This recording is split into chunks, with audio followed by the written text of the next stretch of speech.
What made you get into comedy? I've always done stand-up, so we look at what we do as truth-telling. We get up there and we just do, we deliver it. It's art. We don't care about the audience. Can you shut the fuck up? JJ Star is the best comedian. That is not a big name yet. God damn you! You fucking assholes! You fucking piece of garbage, you over there!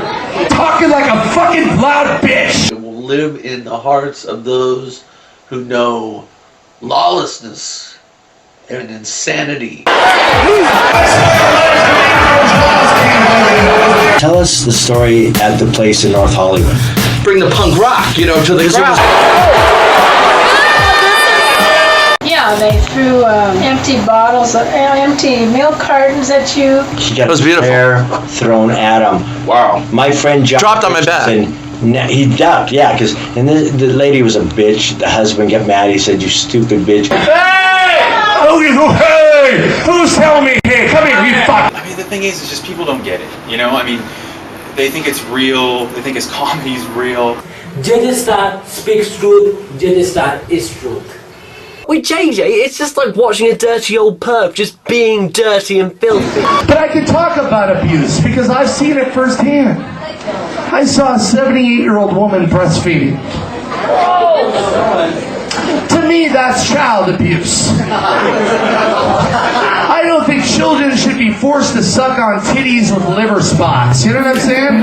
I'm speaking truth like the way of Martin Luther King or fucking Gandhi. And I had to intervene. I'm like, lady, you know and I know that milk's expired. You're looking at fucking Gandhi in this bitch. Occupy my asshole. I'm the second coming of Eddie Haskell. High as Jehovah, driving a Range Rover over the white cliffs of Dover. I'm a soldier home for war and I just need my refill of somas. And maybe later I'll calm down and we go choke out Selena Gomez. I'm untouchable. I'm like Obama's Secret Service. I got a one-way ticket to go down to Colombia and get fucked up and bang hookers. I'm no doctor, so there's no need to get all surgical.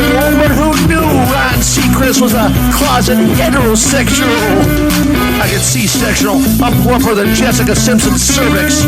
Maybe I'll put on those horn-rimmed glasses and get a blowjob from Skrillex. Baby, I'm low. We'll have a blizzard. We'll get all Dr. Zhivago. 2 big boats, 2 bags of coke, and we get low. Just get Scott Storch on the phone. Another uncool winter. I've been staring at Kardashian's ass. You want to find out what she had for dinner? Just look at Kanye West's dick up on Twitter. Break out your 808s and heartbreak and bake a cake with Drake and your dad. Our life should be so colorful. It should be like a Nicki Minaj maxi pad. I'm not bitter. I'm not cut from some kind of lame booking look. I'm probably considered a little bit funnier than that Dane Cook, Russell Brand. But Duran did more blow than Lohan. In fact, I know the motherfucking comics never compared to Sirhan.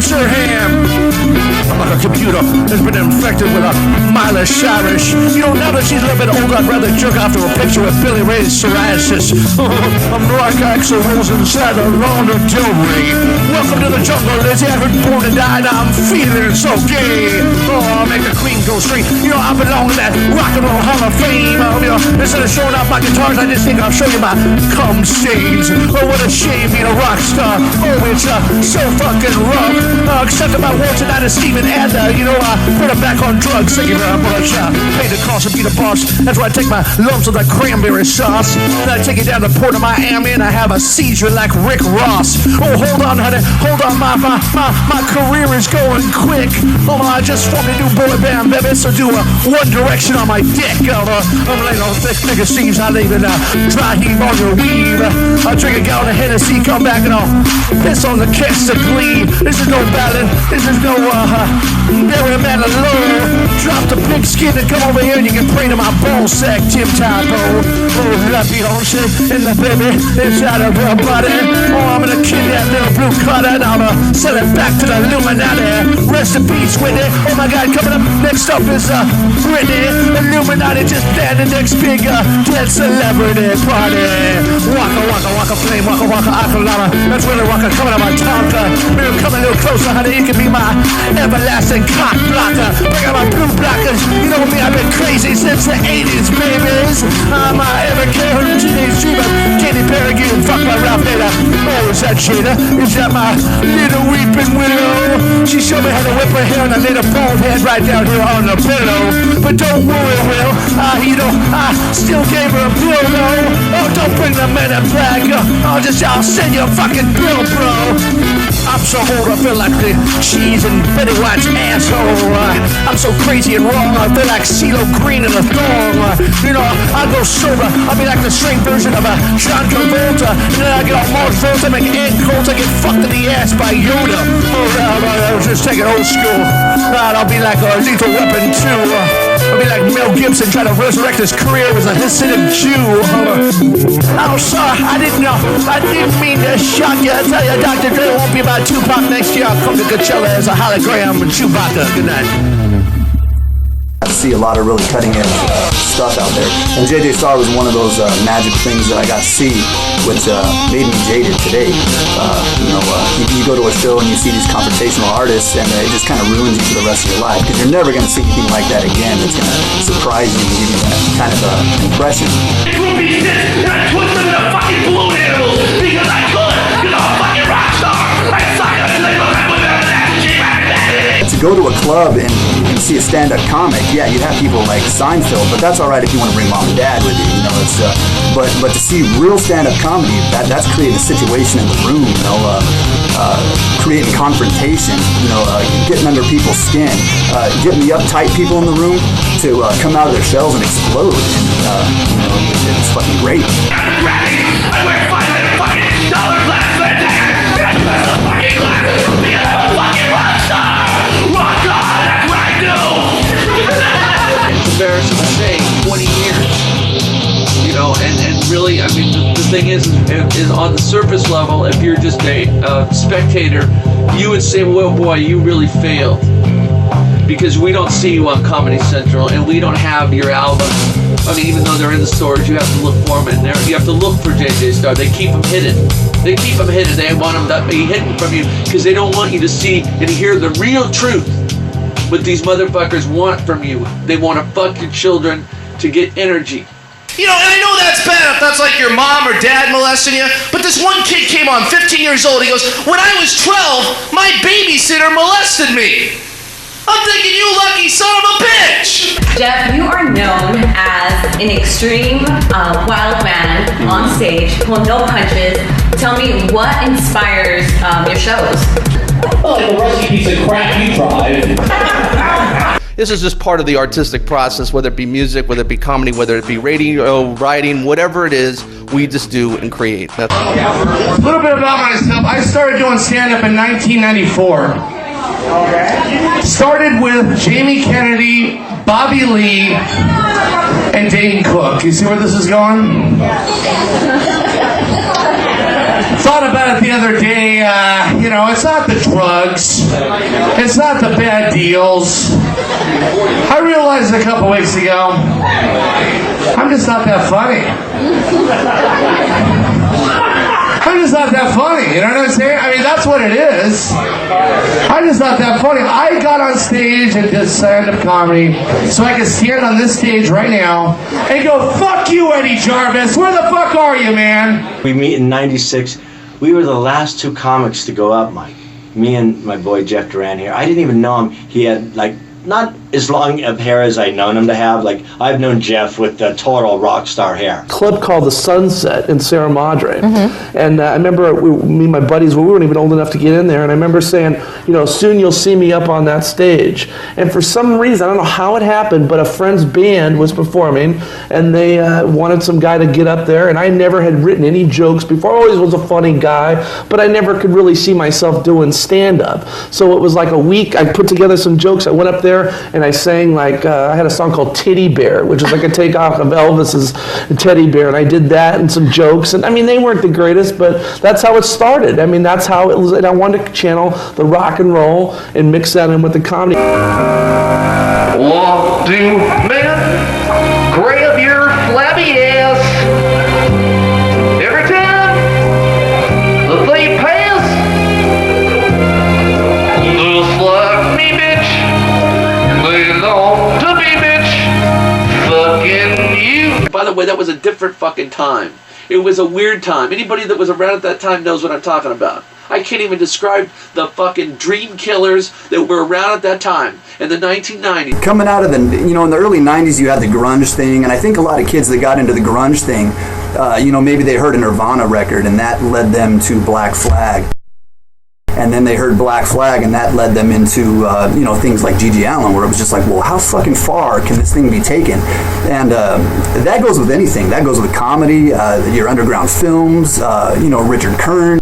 You start getting into all this like weird shit, and that's where that leads you right into things like J.J. Starr. You know, you're walking around on the Sunset Strip looking for the most hardcore thing you can find, and you know, you come across people like that. I'll fight for you, and this is her husband. This is his fucking scrotum. I cut it off. If you have a problem, call me direct. 1-800-4-DEATH. Tell them the number again. 1-800-4-DEATH. That number again is 1-800-4-DEATH. And you'll die. Like what started it off, it wasn't even stand-up. People don't even know. My first 2 years of doing this, I was an X-rated act. I was an X-rated love songs. There you go. Where's that thing? Where's the band?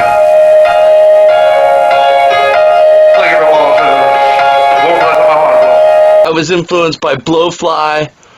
I was influenced by Bushwick Bill from the Ghetto Boys. Like, these were the cats, like Old Dirty Bastard, ODB. That's what formed J.J. Starr. When I saw Old Dirty Bastard, I think, and Wu-Tang Clan. Drink shot with the trunk, shot drunk and gone. Yeah, get strong. The truck is drunk. I'll be fucking bitches by the truck. My name is Black. You weren't wanna play in my dirt. Just stop my mama's shirt. Free love from the church. I come like 1,000 girls. Bitch, you quiet at the bus, back in the bus. I got some blood on the club to do. Watch a nigga transfuse. 30 years of the food. Every act of booze. I can walk, I get carried. Golden black, the wrist piece on my wall. Looking properly, the cover. Are you a voting right brother? The engine in the soul and hands on the white never grandmother. Step up and get knocked right the fuck out. Go to the cookout. Dirty bitch at the... YouTube's so big, it's really hard to find the real shit that happened in the mid to late 90s, and that stuff hasn't been documented yet. They got the corny theme song, I'll be there for you. Who are they talking about? These people don't look like my friends, they don't talk like my friends, they don't even smell like my friends. My friends are alcoholics, schizophrenic, psychopathic junkies named Frankie that dwell on the Lower East Side. Want to be a friend of mine, Jennifer? Give me a Hummer, alright? That by performing comedy over the years, it has helped you connect better with people and understand people better. You know, yes and no. I mean, it disconnects you from people too. I try not to be too serious about stand-up comedy. I'm not embraced by that community, and I just do it because I look at it as another form of the art that I can create my truth. You know, my beacon of truth, or another medium that I can speak truth in. No kidding. People that just kind of come up with something new, and that's why I like JJ, man. I mean, it's something different. People don't see it all the time. I don't know if I have any more in my career to keep going and trying to come to grips with the fact that I maybe am not as big as maybe I was before. I mean, I don't. Now, what are your thoughts on Bill Cosby? I was gonna put the string around. Go ahead. Came out of frustration of not being able to make it happen in the music field, essentially. I mean, that's really what we wanted to do. We were doing stuff as a child actor, but the music, and see, it all goes back to wanting to make an album, really. I mean, that's what, when I was graduating from high school, my main goal was to create a demo, an album, you know, essentially of songs, and that was what started the first J.J. Starr project. And that's where a lot of that frustration came from, essentially, with J.J. Starr, was that there was nobody accepting it. And still, I think it feels it to this day. I still feel like there really, as much as we really haven't done that many remarkable things in terms of business. And I think that frustration still, it runs through, and it keeps you alive, but it also, it can be maddening at the same time. I know one guy that's I had my head in a bucket of feeding fish from SeaWorld that reeks so bad down there. I'm also out here, Jesus. Hell yeah, I suck, honey. I suck so hard I start hallucinating. For a minute I think I see Jocko Stoll with a canister of Lysol. I suck in bed.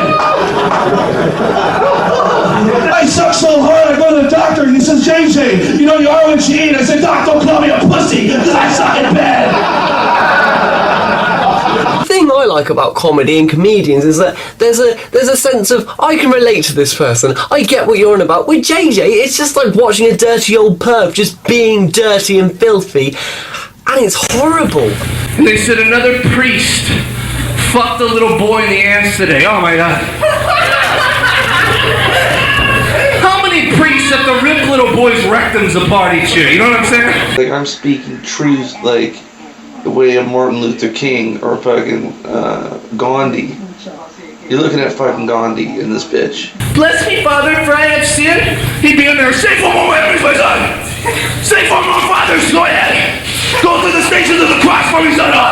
Well, it was a little embarrassing to me, and I felt bad for my son because the audience wasn't taking to him very well. That's how I broke up with her ass. I'm like, yeah, I suck in bed, I suck your tits, I suck that dirty smelling pussy of yours. Comedy's ruthless. I can't believe, I've often said, I can't believe I haven't gotten beat up doing comedy. Or might just suck. You know, I've never had what can happen.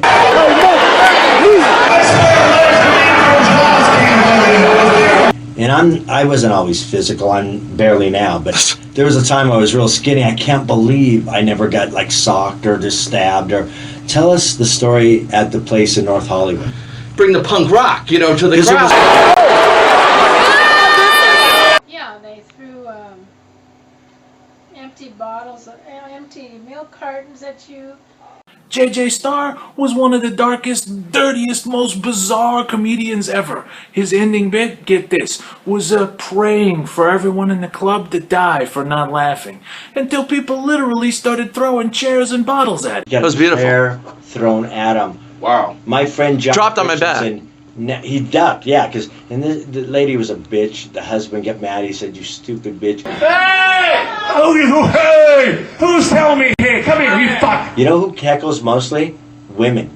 Cute women heckle. Cause you know why? And I've told you about this, Jeff. You forgot because you look confused when I said that. Because they're so used to being so cute and funny, and all the attention's on them. Then they get at a comedy show and they don't know what to do. I'm here to fucking entertain you, you fucking bitch.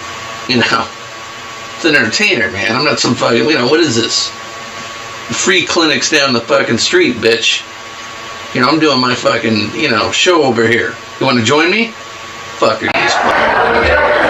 This is going to be a long night. How long is it going to be? As long as my dick. Not very long, folks. Now you wouldn't know, because last night when I tried to shove it on your ass. He just keeps going. You gotta have definitely respect for that in Star a lot. He'll take the hits and keep on going with it.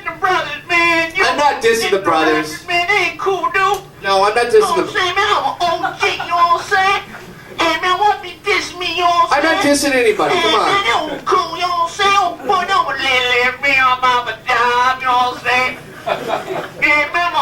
Yeah, you're wrong. If you're so stupid, you're such a dumb fucking idiot if you think 1 minute that I am racist or going after. I would say, if I was, I would say it. I have nothing. I have no problem with anything. Jesus Christ, because he died for my sins. The Lord Jesus Christ was the original OG. He was the original nigga. He was the original guy that died for this nigga sin. The only thing that I've ever had a problem with race-wise were white people offended by the shit I was saying. It wasn't anybody else. Nobody gives a fuck. Because they got Christian rap now. Christian rap, you heard about this? I call it crap. Got these guys like Kurt Franklin. You see this guy out there? Yo, yo, yo, yo, yo! Yo, yo, yo, yo! I heard him in an interview. He's like, yo, Jesus was the original rapper. Jesus was the original OG. Jesus was the original gangster. Jesus was the original rapper. It's a pretty visual. I don't know about you, but I can't really imagine the supposed son of God walking around Jerusalem with a Mac 10, corn braids, baggy pants, 40-ounce of malt liquor, bucket of fried chicken, speaking Ebonics, going, yeah, I'm the son of God. Stepped in me and my 12 homeboys, plus a cap in your ass. I turned that water and drinking a Coke 45, yeah. Here's our new single, We Be Walking on Water, Running on Alcohol. Let me get a hallelujah, west side. I said whatever the fuck I wanted to say. I am not. Do you have the balls? The only nigger in the world is me. And I want that word. I take the word on. Why are you offended? You murderers. People are killing people. They're offended by a word? Are you crazy? They're killing people and they're offended by a word. Fuck you. You're offended by the word. Give me the word. I'll take it on like Jesus Christ took on dying for our sins.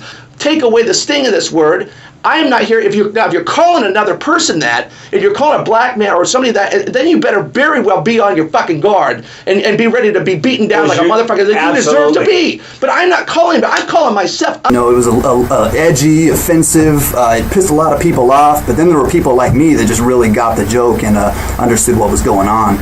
And absolute fucking genius.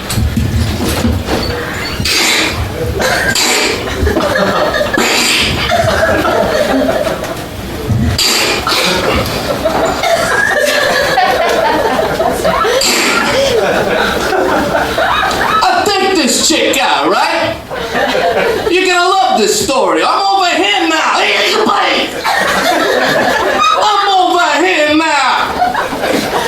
I go, I'm in the Venetian, right? I take this chick out, I wine her and I dine her. We're driving back home. You're gonna love this. I take her home. We're driving home and I buy her a dozen roses. I'm Andrew Nice Clay now. I'm over here now. I'm over here now. She gets a little tired. I realize, honey, I pull out a pillow because I got that kind of time. And I say, honey, sweetheart, don't go to sleep. You're gonna miss the next 30 minutes of Sesame Street. I'm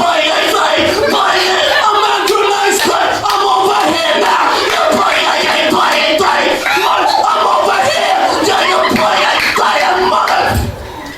Anyway, that was 70 bucks. Thanks for the phone call. 631-1230-866-3130. Do you find yourself having difficulty since you're on the radio? Right. And you're also knowing your stand-up act, and I've heard some of the stuff, it's very, profane laced. Do you have trouble sometimes trying to, decipher the two when you're actually doing stand-up and when you're doing radio? Well, no, I set a goal for myself that the radio was going to be me working clean.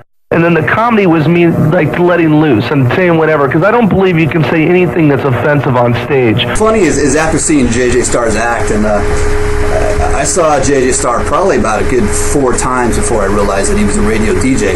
And he was broadcasting out of a station in San Bernardino, and from my house, I didn't pick up, that station in San Bernardino. So what I did was I tried to make my own little fucking tinfoil satellite so I could get the station to hear the guy. And yeah, it turns out, it was real professional. A lot of interviews and just a really good radio show. JJ Starr is on the mic. JJ Starr is in your car. JJ Starr is a radio god. JJ Starr is one of a kind. JJ Starr is who you are. JJ Starr is on the mic. JJ Starr is a radio god. JJ Starr is one of a kind. Lines got blurred somewhere for us in the around 99. We'd been doing stand-up for a number of years. We were still fairly young. I was just getting into radio where I was making a living doing something, surely what you wanted to do. And I think that's kind of what screwed me up for stand-up wise for a number of the years, and I think that's what fueled a lot of the other problems. Okay, that proves that anybody out there that's unemployed and down on their luck, just look at the G-Man. He should be an inspiration for you, that he has a book out. And look at me, I'm on the radio, a person like me that never graduated from high school, that was thrown out of his house at the age of 10. Sure, hey, if 2 losers like us can do it, anybody can do it, okay? We're inspirations for you. That's it. The LA rock scene. I think we blurred the lines because I was starting to perform as Jeph Durand. He hosts his own radio show, 97.1 KLSX FM. Please give it up for Mr. Jeph Durand. Yeah! Mr. Cool in the house.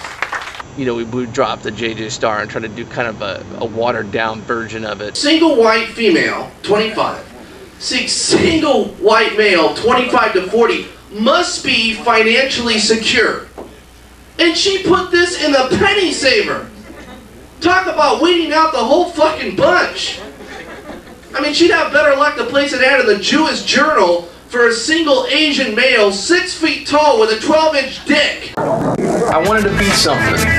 You know, I wanted to be a fucking, you know, a force to be reckoned with. And I found out later, and I tell people this all the time that are coming into this game, you don't determine that. That's done by countless hours of honing your craft, working at the right establishments, establishing yourself, and then the public really is the one that makes that or shapes that once you're in that position. We weren't even ever in that position, and we were living,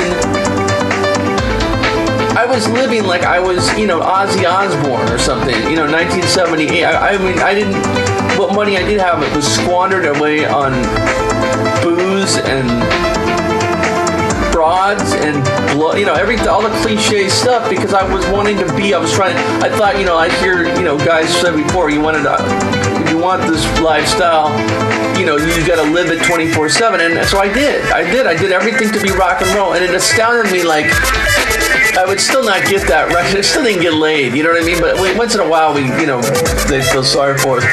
But we were more or less just like a freight train at that time. Another gig you're doing, Comedy Store, coming up? Yeah, doing another, we're doing the tour. It's still kicking. That's the new CD, but we're doing the Comedy Store at the Main Room again, which is always great. And speaking of the new CD, I have it right here. This just came out, right? This is April. April, okay. It said summer release, but you released it a little early in the spring. Worldwide release, went out to Japan, and we had a DVD with that, recorded at the Comedy Store. Looking back at it, it wasn't that good. It was lazy. I was on opiates, so I wasn't creating well. Being fat in LA, you know, it is more accepted to be a retarded, junkie, anti-Semite than to be fat. You know, I didn't know I was getting fat. I was at the mall today, and this little kid comes up to me and goes, Santa! Santa! Touring with J.J. Starr takes a couple years off your life. I watched him chug 36 beers on a flight from L.A. to Vegas. A 50-minute flight, no less. And back when he was fat like me, he'd eat like 30 tacos or 20 hamburgers all in one sitting. That there Jeph J.J. Starr, he's a complete nut. Katie Rule! Meatloaf! Yeah! Is that what you said I look like? Oh man, Meatloaf, that's harsh. Oh, that is him.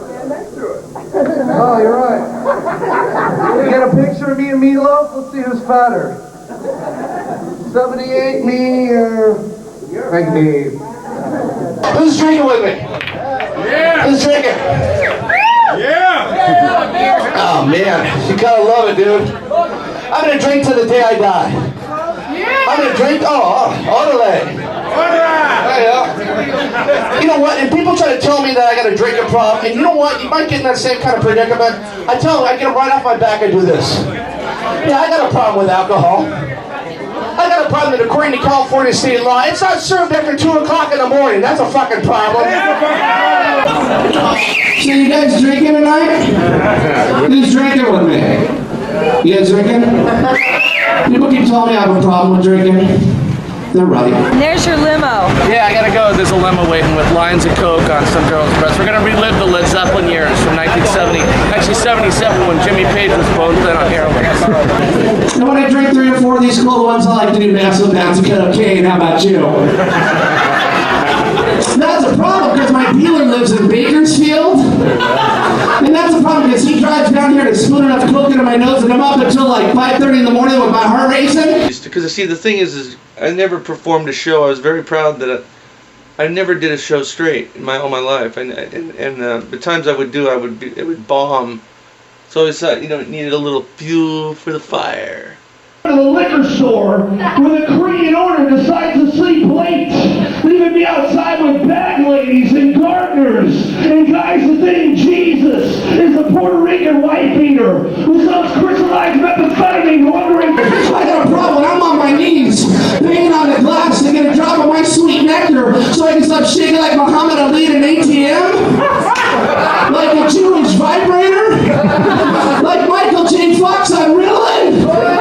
I got a fucking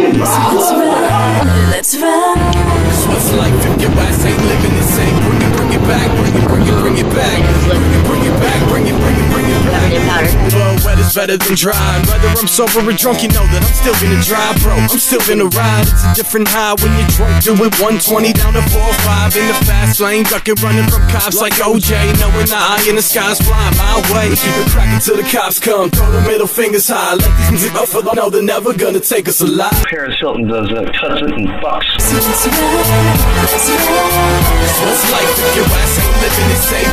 Bring it back, bring it back, bring it back, bring it back. Another picture, let's get mixed up and intoxicated till we wake up in the ER under observation. And yo, if your deal, then baby, to the back. And if you mixing liquor with double tabs until you stumbling, fumbling up your vocab. Damn it, when you self from drinking by picking up habit. I guess what I'm saying is you should do drugs, lose touch with everyone you love and come and kick it with us. We living life in the fast lane. Woo! It's crazy, man. And what about the Stones? $500 to see the Stones live. If I'm paying $500 to see the Stones, Keith Richards better get off the stage, come over and tie off with me. You know what I'm saying? Yeah. Does that come with brown tar? Where's my beer? It always was about a celebration. It came from the rock and roll spirit of the 70s and 80s growing up and wanting to be part of that Van Halen and Us festival and never get a chance to. And I wanted to bring that into kind of my own lifestyle, you know, the Diamond Daves and that kind of thing like that. But you know, it's like you walk on broken glass. You got to pay the price and you get cut, you know. And we didn't see that happening. And it only was after it had already happened and we already had been through, you know, rehabs and all this other stuff that we realized that shit, you know, we walked a pretty crooked line with that whole stuff. I'll admit it to you people, because I feel a connection here. I feel a bond with you people so much tonight that I will share something I shared in rehab. I robbed old people for their drugs. Because they get the best fucking shit, man.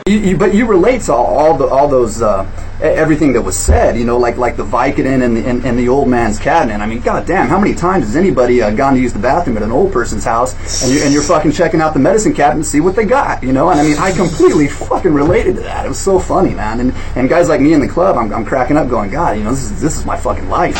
When we got off all that stuff, man, it was a blessing, but it also was a curse because I, you know, had suppressed so much time had gone by, and you know, I didn't want to admit it, but I believe that you know, directly affected the stand up and you know, we got on the air and just outside of LA with the Durand show, and the Durand show was a blessing. I went on in 2008. It was good for me as afternoons, you know, assistant PD and kind of getting back on track, you know what I mean? Like we had a few years there to linger.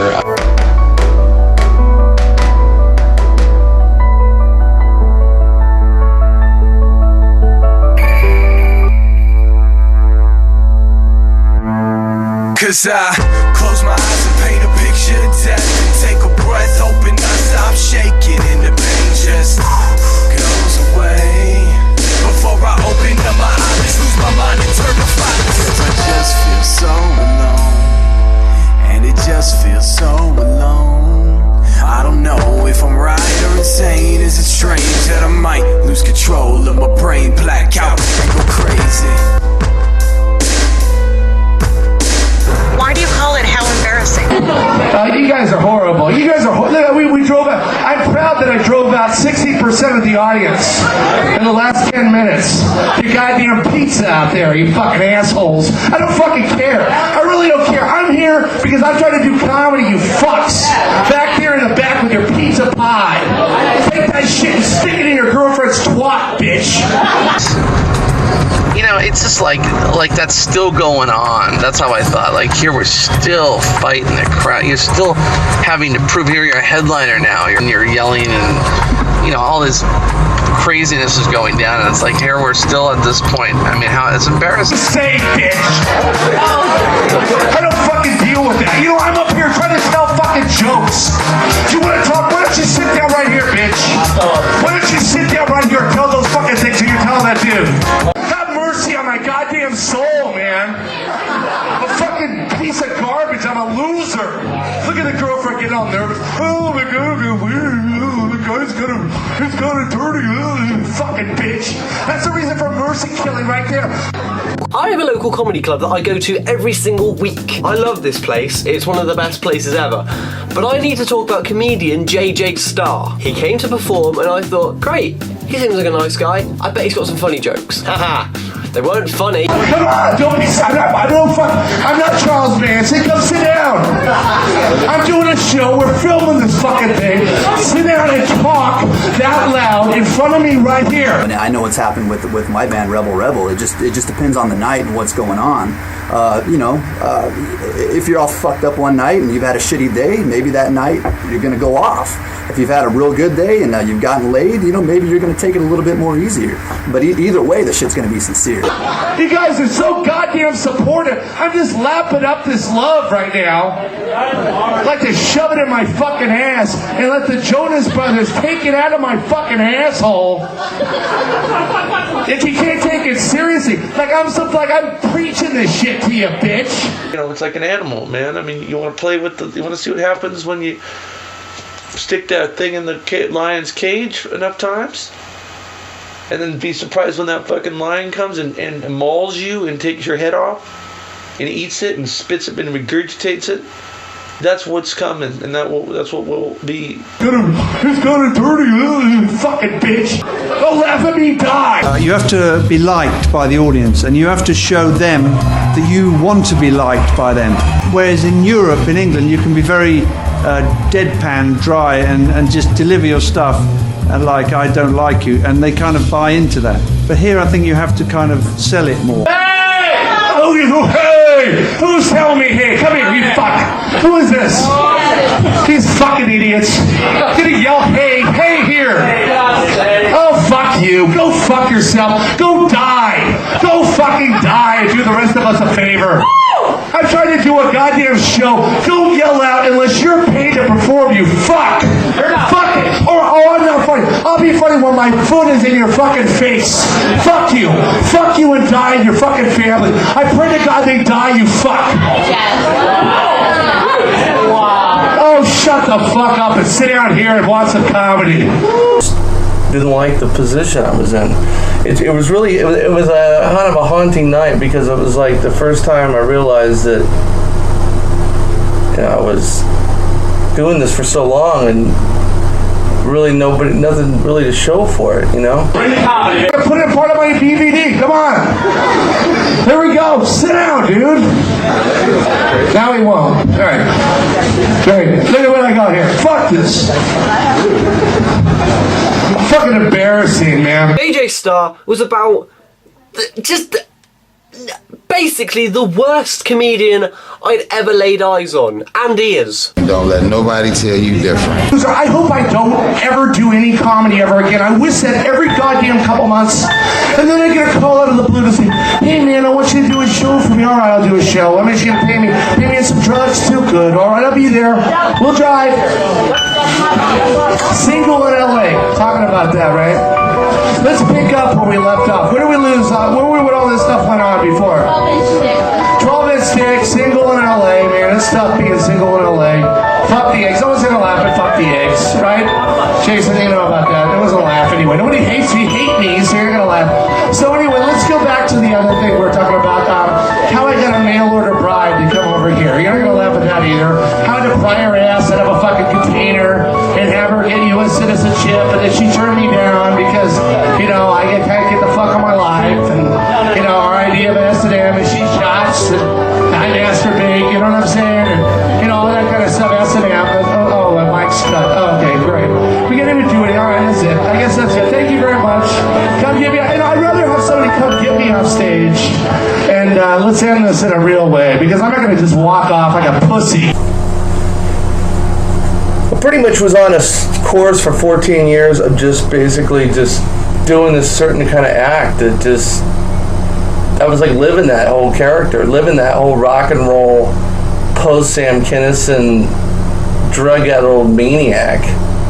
And for a while you can differentiate from the stage and reality, and it's, you know, looking back at it, they kind of all blurred together, and that was the accumulation of that. Not that that was a big gig. It was, I mean, we were going to film a DVD, but, you know, it was kind of me realizing, God, this reaction, we're still going through this stuff. I mean, it's frustration I think a lot of people get themselves into. I mean, it doesn't have to necessarily be entertainment related, but you go, man, I've been doing this for this long, for this kind of payoff, this is ridiculous. And you know, when I didn't get the reaction I wanted, I just snapped, and that's the result. So that's how embarrassing. Fuckers! Like I said, I didn't get into comedy to fucking stand here and tell you jokes. Fucker, oh, it's got them out. Oh, very nice. Great. Thanks for having me out. Fuck you. Fuck you, everyone. I hope you all die. Goodbye. Fuck them. Fuck the song. Let's go.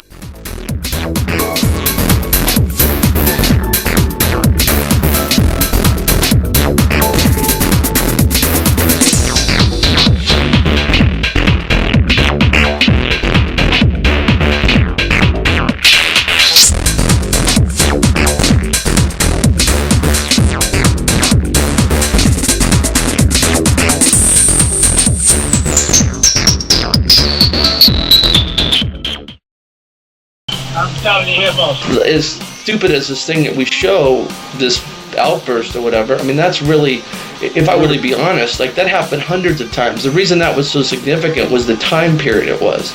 It was at the, you know, I had been doing it 14 years and I was not, you know, at a level of anything, and it was still going nuts. It wasn't like that's commendable. Because I had to like really take stock and kind of go after myself and say, you know, what we were creating prior to that, and I mean maybe even after that, people will consider it not, you know, of any standard either. How Embarrassing was an album. I wanted it to be an epic album. God strike me dead.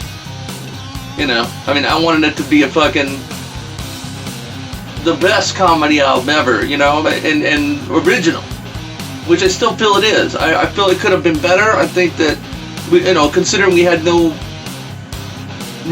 virtually no help, but, you know, the people I got on the album, most of that was recorded on the radio show. You had Lady Gaga on there before everybody in this world knew who she was. Yeah. Were you just like really into the underground scene, so you knew a lot of the artists before they came out? Well, I've said this before, like the thing with Lady Gaga is that she was the best to have on a radio show because you could say you could ask her anything or throw anything at her and she would run with it. After she moved out here to Los Angeles, she had been dropped by Def Jam, and she kind of went back and retooled some things, but came back out here, got signed and kind of got put in a different direction, and was kind of working out different angles of her act and how she was going to approach it the next time. And that's how I came across with her on my radio show. The first DJ to interview and play Lady Gaga. Yeah, well, you know, at that time, like, nobody knew. Right. I mean, obviously, she was a talent, but yeah, I mean, she's a talent, and she was so awesome on the radio show. Like, she was like a godsend, because I could put her on, I was doing a rock radio show, but she would come on and you could ask her any question. Right. And that was one of the things that was great about it. Now, turning into it, I just was talking to her about that, it turned into a amalgamot, like, to where you couldn't even contact her, but she did give her blessing to be on How Embarrassing Now. Hello? So. Lady Gaga. Hey, how you doing? How you doing, doll? I'm good, how are you? And where are you right now? I'm in LA with you guys. Where are you staying? You can't tell us the room, but where's the vicinity? I live in West Hollywood. I thought you were in New York. I am from New York, but I'm on tour right now. Right. And I'm also, doing some projects on the side. So I was in LA for 3 days and shot a short movie. Okay, so you know those albums that you hear and they just change your life. I have found the next one for you. It is by JJ Starr. It's called How Embarrassing. And this isn't like music, it's stand-up comedy, okay? It even features Lady Gaga. Like, this is totally legit and it is so funny. Oh my god, like you were just going to be on the floor dying laughing. It is one of those albums that will seriously change your life because you're going to listen to it once all the way through and you're going to die and you're going to crack up. And then you're going to be like, oh my god, it's over. What do I do with my life? I need to listen to this again. And so that's...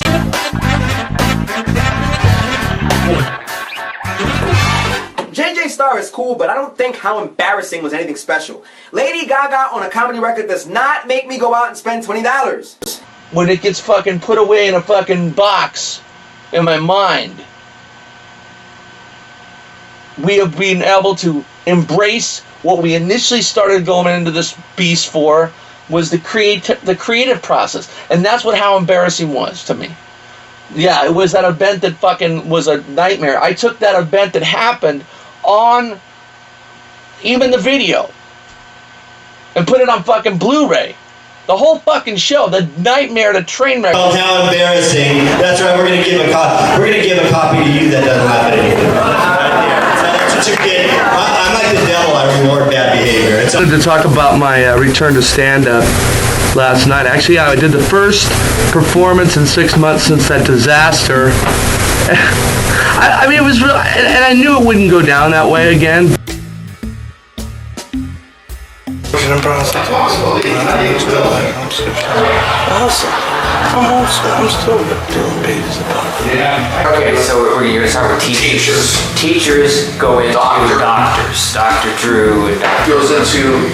Then you go Tiger, because we're still on the celebrity kick with that. And then Jesse's the final blow. And then it's boom into the town. Boom into the song. Is there any way to transition from Jesse into the song? That could be like, if he can be a celebrity, then I could be a rapper. Or just like, just like anybody. You know? Something like that. I was always searching for a voice somewhere, whoever. Someone to come along and say, you know what, don't worry about it. It'll be okay. But instead, every voice I ever heard was somebody saying, oh, you shouldn't do that. You're too old for that. You're too young for that. You're too this or that. Whatever. There was always boxing and labeling and putting fucking limitations. I'm about no limitations. As long as you're not hurting anybody or animals or whatever. When I do something, I think of the cat out there. Maybe he always wanted to go out and hit a club and jump up there and rap. Maybe he wanted to do some comedy, whatever he wanted to do. I want to be the guy that say, you know what, doesn't matter what age or what day or what time or what anything. If you want to do something, go ahead and fucking do it. But do it good. Feels like every day is my birthday. Let the top come on, it's my birthday, so I'm gonna take it like incident gas to New York. Sure, it does feel like leaving to New York. Might sound silly. It's a party time anthem similar to Eddie. Cause who didn't want to be the Beverly Hills Cop? But we rock, brothers on top. Homie Cat told me how to make the money go down. I'll probably show you how to make my girls go down. Been around comedy since 85, kids ups and downs. Same line. Using dice. What's the baddest in the day? Fuck wouldn't laugh at my man Andrew Ray. Black Tango hat with a black little jack, the max, silver chain. Durant is back. You guys kill my rhymes. So I think all the kids would like to go out and meet Jeph Durand, don't you? I do too. He's a real life rap star, isn't he? We'll be discussing this closely as it unfolds. The whole world knows. My rapper, anybody says any fucking shit about it, it'll fucking kill you. I'm old school with my raps. You know, and these people there's some fuckers that want to pipe off. I know, already popping off. Tell me about the foes, the hoes. Funny shows, perforated nose. Boring shows? Who's he talking about? Sucked up. I don't know. Hip hop didn't save my life. I have no idea what he is talking. I know what people say. I hear some shit. You know, I've been around them. But, you know, just as we go balls out on the rapping, I told you, I'll fucking cap your ass. You want me to cap your ass? I'll fucking cap your ass when I'm rapping. Capping, rapping, slapping, whatever the fuck. You know, I mean, this is serious shit. Just like Britney Spears took dance music and pop music and took it to the next level and she revitalized it, JJ Starr's doing the same thing for rapping. Hey, it's the same thing as last time. It's like they get burned out at the end and they're not paying attention. Yeah, but you know what? It comes to a time, man, where it's like it's not good enough with that. It's like you know when you're not good, and it's like I know it just sucks to be born so fucking average. When Jeph does meth, he thinks he's black.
thing. You know what I mean? It's not like it's some fucking, you know, that's what burns me, is that people have the gall to look at it like it's some fucking, you know, some bottom feeder. You know? You guys know it? That's how they do it in the hood. Hey, yo, give it up for Jeff Dandurand, crazy ass motherfucking white boy right there. Hey, yo, Sweet Republic coming to the stage. Wait, you're Dandurand? Some fucking, you know, Johnny come fucker. You know, this is the real shit now. Now it's my time. I did my hard work. Now it's my time to get my real show. We've never done a goddamn show. I don't know where Jason is, but we've never had a fucking show where I can go in the goddamn thing and be treated like a goddamn entertainer in 20 fucking years. Every time it's some cowing, just a no talent fuck, and I'm not gonna ever deal with that again. That was just, that was awful. But you know what, I got another idea. I did all country music. So far? Well, it was selling in Japan until some epic fucking disaster. This is the update shit that people want to hear.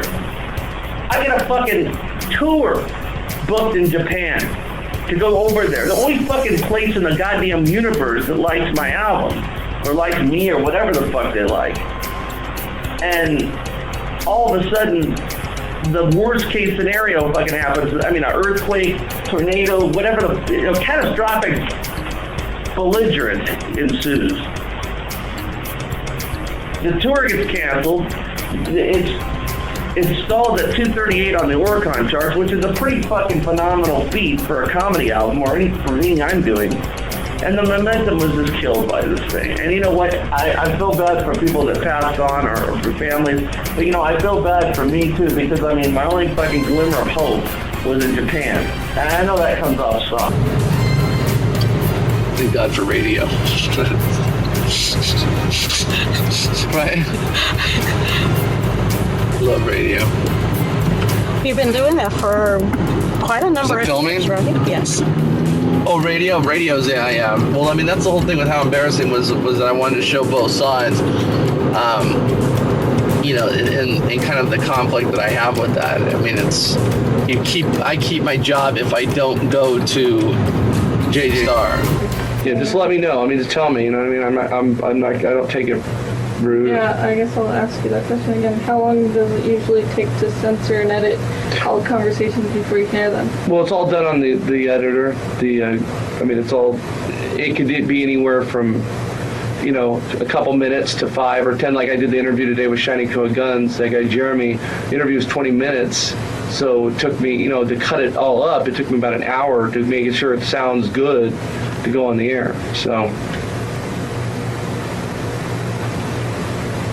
That's weird. What happened?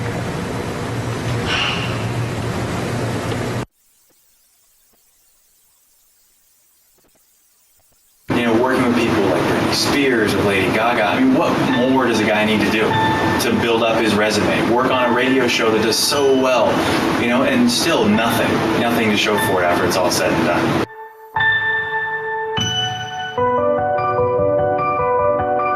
Didn't like to see him struggle as he has done in order to, you know, pursue his dream.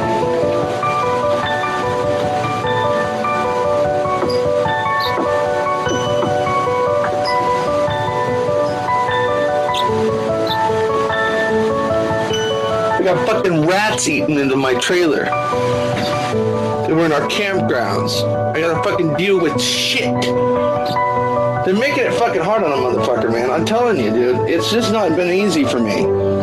We got let go from our fucking job after 4 fucking years, man. I wasn't happy about that. That wasn't funny.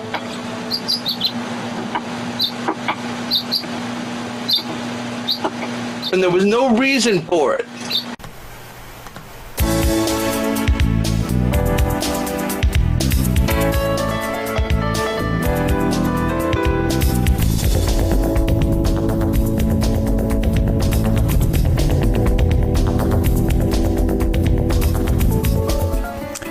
Well, thanks for joining the show. We have JJ Starr with us here, coming out with How Embarrassing. Thank you very much for joining us today, JJ Starr. Oh, thanks, Kirsten. It's great to be here with you. Yeah. Can you tell us something about How Embarrassing? No, just buy it so I can move out of my mother's house.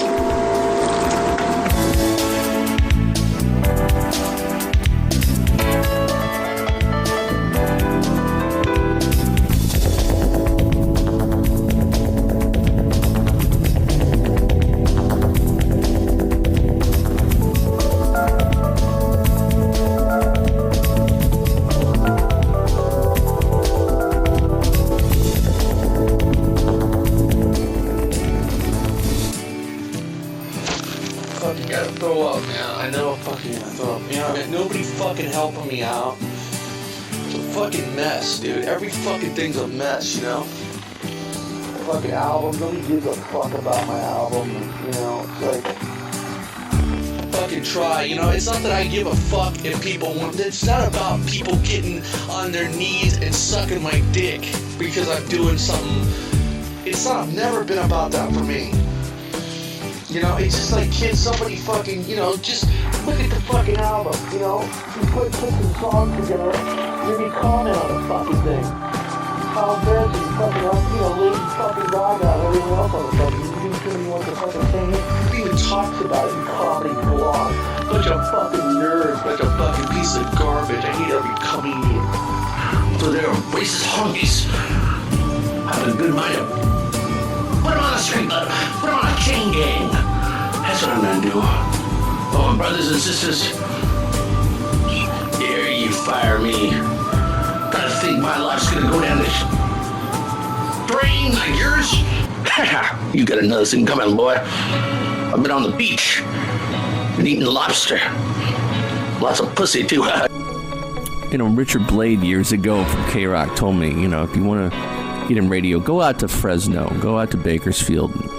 And I did what they told me to do. I went out there, I cut my teeth, I did overnights, I did weekends, I did everything. They take advantage of people who work hard in radio, and they scream for talent, but they don't nurture it. And if you show signs of wanting to be like the next Glenn Beck or Hannity or whoever the big name is, at least for me, they stifled my progress. I mean, like, when I first got on the air, I got on the air in Los Angeles, actually. I was young.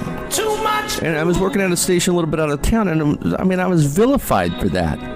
It was a Stern affiliate, granted being it was a weekend show, but I was proud of that. I thought that was a big accomplishment, you know, considering I grew up in LA.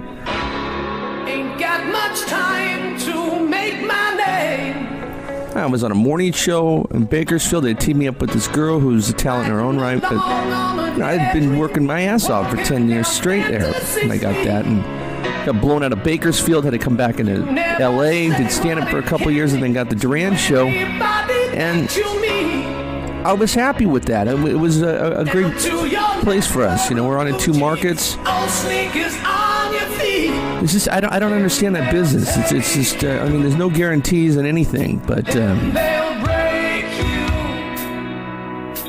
they take advantage of people who work hard. It was like to see my loyal to this. Yeah, loyal to it, motherfucker. I've been doing radio since I was fucking 13 years old in my fucking bedroom. How loyal do you want? Yes, Karen on F17 Enterprises right here. And how you doing? Yeah, I'm broadcasting live. I'm Jeph Dandurand, the nightly DJ right here, Karen. All right, I'm the program director. And I set up all the programs.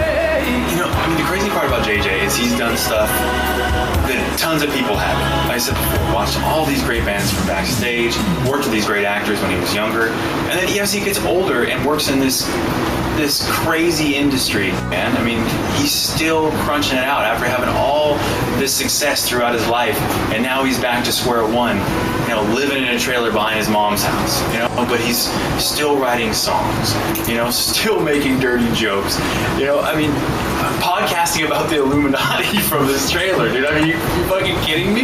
And talk about Whitney Houston like that. We're going to play some Whitney Houston because I want to give love back to a woman who was killed, I believe murdered by the Illuminati.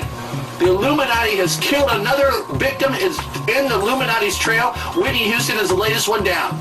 This is what happens. It's controversial. I wasn't going to get to it right away, but you know what? It sparks in me and makes me angry.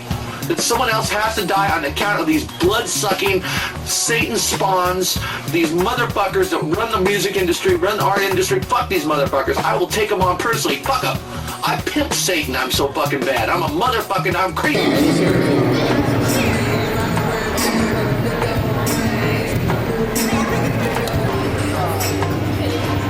So one of these, start with you. Up as a beacon of truth, and that's what we do. We spread truth to the youth, and I said, you know what? Maybe we haven't been taking care of the kids like we, think we have been. Maybe we need to get back into the schools, or our message needs to be a lot clearer towards the youth, and it's not being a pussy. So the thing is, with JJ Star, people want to run away, but they think, oh, it's an X-rated act, or it's a fucking, they want to peg it once again. Peg it as an X-rated or some, Andrew Dice Clay wannabe. We do our own thing, and if I wanted to create a children's record of all fucking, G-rated, whatever, I do what I do. That's the difference between an artist and some pawn in the fucking game. Here's JJ Star, everyone. Make some noise for JJ Star. Let me just break it down with all this kind of banter. Don't let anybody tell you anything in high school that you're a loser or something, because those people that are saying I can be losers in 3 or 4 years. It's anybody that's the downtrodden one, people that were told they were never going to be on that once it turned around, and that's what you have to do. You remain positive and remain with God. And hey, these people are the ones that hear, not for me, but nonetheless, thank you for coming out, and let's keep the momentum up here and tell that bullet to back off. There you go. Thank you so much, JJ. Thank you so much. To be able to keep pushing and going forward with that, there's something to be said for it, man. I guess what's that old saying? We get up, we fall 7 times to get up 8. What's this cat falling? Like 20 times to get up 20, falling times 20 times to get 21. It'll never work.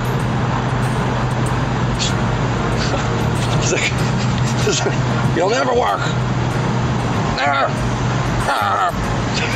Never working. He's working. I bet he worked. Here's a reaction to the movie. What is this? What are you gonna do now? A movie? Really? After what? What if you do? You don't even perform.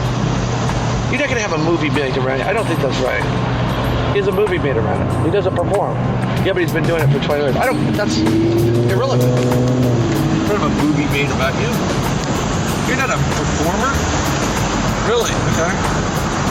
That's what I deal with. Like that's a friend, by the way. That's a guy that's supposedly like a confidant in comedy, a comedy confidant. So we are here live in Hollywood, ladies and gentlemen. Good for him, man. Most people would have given up a long time ago. So you asked me why I had respect for him. That's why I got respect for JJ Star.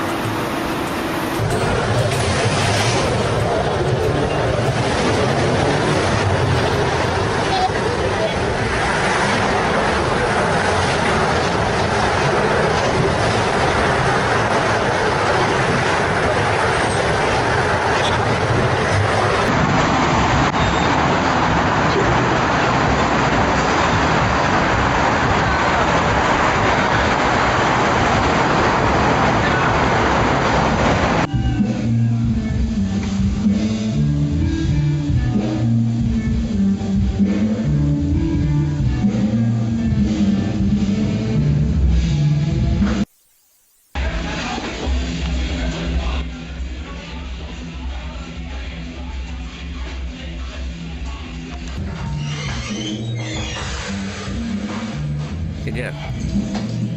Time is shot. Dedicated to my brother. I feel like he's the only one to know the pain I'm going through right now.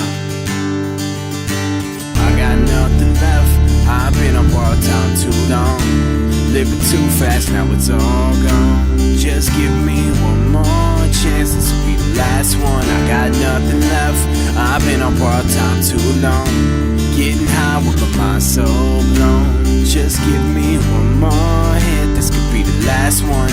Or give me 2 tallies and a blunt, fuck it. They wanna put me in the sky, then I'm gon' touch it first. Before the worst happens, like this verse happened. Then fucking lead me to my dirt napping. No clapping, I resorted to unforgivable shit to survive. At times I get high, I regret shit, like home invasion and coming with less than a left week. She was searching for a next hit. Mind full of demons, eyes full of dreams, dreams full of women screaming at crime scenes. What you think, brother? We ain't cheated enough death, but if this my last hit, then I'ma rip it to my last breath.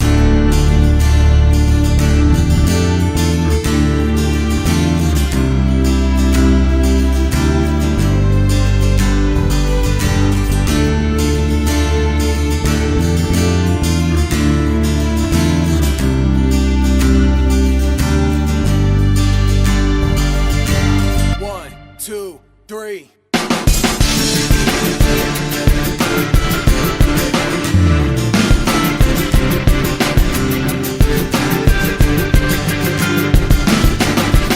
Risk it all and never look back, even fair time. Fucking struggle, fuck subtle. I'm Boston George with the hustle till I bubble. I double the time to double my stacks in my mind. I'm serving time, working 9 to 5s. What you expect from me, raised by G's? We had it fucked up, thinking we could follow our dreams. That's why I'm chasing my demise, getting high, sipping cheap liquor, tongue in the barrel while I'm finger fucking the trigger. Thinking, well, I survive, I'm just a product of a dope fiend. Mama, forgive me, I'm just living out your pipe dreams. You wonder why I'm fucking heartless? I've been lied to since I can talk to start with. Regarded as the broke kid in school, selling sacks at junior high. Taking care of your kids, bitch, well you were fucking getting high.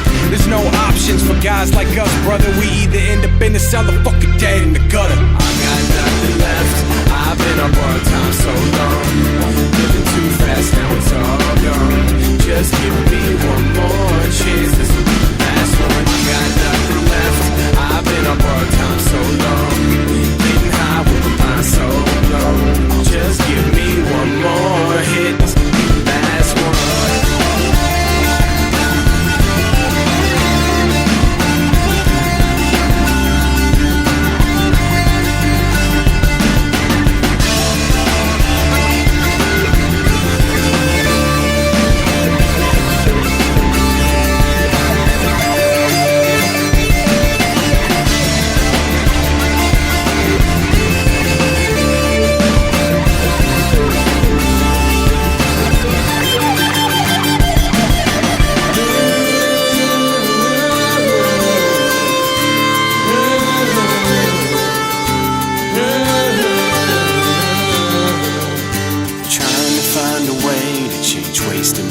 Away in pain, trying to be someone that I'm not, got me nowhere. Got the devil breathing down my back, but I can't pay. Wonder why I'm blowing the blunt so much. I'm so scared that I never will amount to much. I just give them my best smile to hide that I'm dying inside. I wouldn't ask me if I'm good unless you wanna hear lies. I feel like it's back to the felonious life, and if it don't work out, then come collect on my borrowed time. You feel me?